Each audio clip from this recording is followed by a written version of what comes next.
रौतायाव जोंनि मोनसे बिसायख'थिनि मेल खुंनाय जादों आरो बेवहाय रोजा रोजा सुबुंफ्रा फैना बाहागो लाफैदों।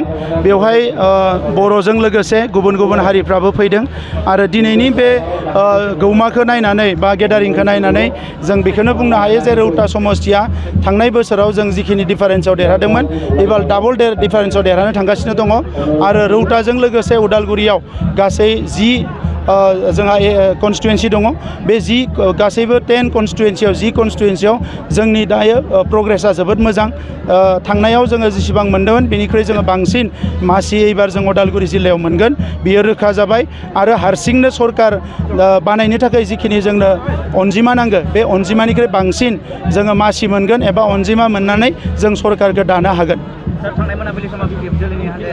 BPF दोलोनि माखासे मानसिफ्रा जायगा जायगा हिंसानि माखासे बिथांमोना खामानि मावदों बियो मोजां नङा।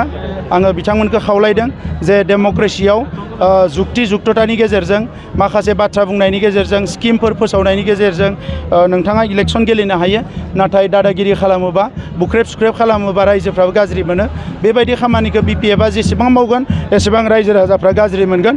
UPPLआ जेबो खथि जाया मानोना आथिखालाव बेबायदि सोरबा गारि बुफायनाय दादागिरि खालामनाय बेफोर मानसिखौ मानसिफ्रा मिनियोसो बेखौ रावबो गिया। दा नंखायनो बिथांमोना जाय बेबायदि साजा उदखारि खामानि मावगोन बिसोरो जेलाव थांगोन।